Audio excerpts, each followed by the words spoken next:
Hello प्यारे बच्चों, आज हम साइंस की वर्कशीट नंबर 65 करेंगे। जीव जनन कैसे करते हैं। किसी जीव को जीवित रहने के लिए जनन आवश्यक नहीं है, लेकिन किसी स्पीसीज को अपना अस्तित्व बनाए रखने के लिए जनन अनिवार्य है। क्या जीव पूर्णतः अपनी प्रतिकृति का सृजन करते हैं? जीव आकार एवं आकृति समान होने के कारण ही वे सदृश प्रतीत होते हैं। यदि शरीर के डिजाइन समान हैं तो इन डिजाइनों के ब्लूप्रिंट समान होने चाहिए। इसके सबसे बुनियादी स्तर पर प्रजनन में शरीर के डिजाइन के ब्लूप्रिंट की प्रतियां बनाना शामिल होगा। कोशिका के केंद्रक में पाए जाने वाले गुणसूत्रों के डीएनए डीऑक्सीराइबोन्यूक्लिक अम्ल के अणुओं में आनुवांशिक गुणों का संदेश होता है, जो जनक से संतति पीढ़ी में जाता है। कोशिका के केंद्रक में डीएनए में प्रोटीन संश्लेषण हेतु सूचना निहित होती है।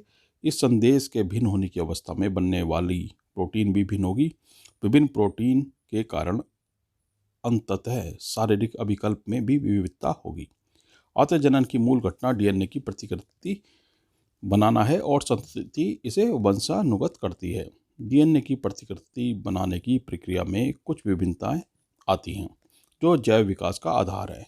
संतति कोशिकाएं समान होते हुए भी किसी न किसी रूप में एक दूसरे से भिन्न होती हैं। जनन में होने वाली ये विभिन्नताएं जैव विकास का आधार हैं। यानी जब डीएनए की प्रतिकृति बनती है उस समय कुछ चेंज आ जाता है, तो होने वाली संतानें जो होती हैं बिल्कुल अपने माँ बाप जैसी नहीं होती, कुछ ना कुछ उनमें चेंजेस होते हैं। जनन वह जैव प्रक्रिया जो यह सुनिश्चित करता है कि पौधे या जंतु पृथ्वी से लुप्त नहीं होंगे, क्योंकि प्रजनन एक ऐसी प्रक्रिया है जिसके द्वारा एक जीव अपने जैसे नए जीव का निर्माण करता है। यह दो प्रकार के होते हैं। जनन के प्रकार अलैंगिक और लैंगिक। अलैंगिक जनन केवल एक जनक ही संतति को उत्पन्न करते हैं। लैंगिक जनन दो जनकों से संतति उत्पन्न होती है। डीएनए का संयुग्मन नहीं होता, युग्मकों के संयुग्मन से डीएनए का संयुग्मन होता है। उत्पन्न संतति लगभग जनक के समान होती है। उत्पन्न संतति जनकों से भिन्न होते हैं। विभिन्नता का महत्व। अपनी जनन क्षमता का उपयोग कर जीवों की समष्टि परितंत्र में स्थान अथवा निकेत ग्रहण करते हैं। जनन के दौरान डीएनए प्रतिकृति का अविरोध जीव की शारीरिक संरचना एवं डिजाइन के लिए अत्यंत महत्वपूर्ण है, जो उसे विशिष्ट निकेत के योग्य बनाती है। अतः किसी प्रजाति की समष्टि के स्थायित्व का संबंध जनन से है। उदाहरण के लिए, यदि एक समष्टि अपने निकेत के अनुकूल है तथा निकेत में कुछ उग्र परिवर्तन आते हैं, तो ऐसी अवस्था में समष्टि का समूल विनाश भी संभव है। परंतु यदि समष्टि के जीवों में कुछ विभिन्नता होंगी तो उनके जीवित रहने की संभावना है।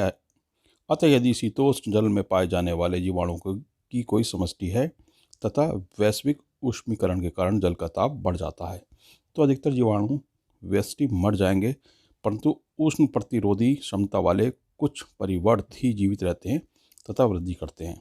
अतः विभिन्नताएं स्पीसीज की उत्तर जीविता बनाए रखने में उपयोगी है। अब कुछ प्रश्नों को देख लेते हैं। उस जैव प्रक्रिया का नाम लिखिए जो यह सुनिश्चित करता है कि पौधे या जंतु पृथ्वी से लुप्त नहीं होंगे। आंसर जनन। प्रश्न 2, जनन प्रक्रिया में डीएनए प्रतिकृति बनने का क्या महत्व है? डीएनए के अणुओं में आनुवांशिक गुणों का संदेश होता है, जो जनक से संतति पीढ़ी में जाता है। अतः जनन की मूल घटना डीएनए की प्रतिकृति बनाना है।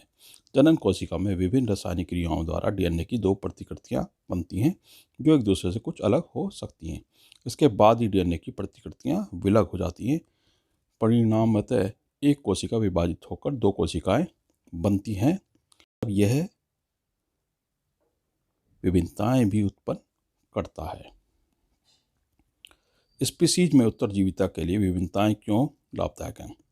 यदि एक समष्टि अपने निकेत परितंत्र के अनुकूल है, परंतु निकेत में कुछ उग्र परिवर्तन, निकेत का मतलब जिस स्थान में वो रहते हैं, ताप जल स्तर में परिवर्तन आदि आने पर समष्टि का पूर्ण विनाश संभव है। परंतु यदि समष्टि में कुछ जीवों में कुछ विभिन्नताएं होंगी तो उनके जीने की संभावना रहेंगी। अतः विभिन्नताएं स्पीसीज की उत्तरजीविता बनाए रखने में उपयोगी हैं। जनन तथा उसके प्रकारों को परिभाषित कीजिए। जैव प्रक्रम जिसके द्वारा जीव अपने समान संतति का निर्माण करते हैं जनन कहलाता है। जनन के प्रकार अलैंगिक प्रजनन तथा लैंगिक। यदि एक जीव युग्मक के संयोजन के बिना जनन करता है तो इस जीव द्वारा प्रदर्शित किए जाने वाले जनन का प्रकार क्या है? अलैंगिक प्रजनन। कोशिका के केंद्रक में प्रोटीन संश्लेषण का मुख्य स्रोत क्या है? DNA।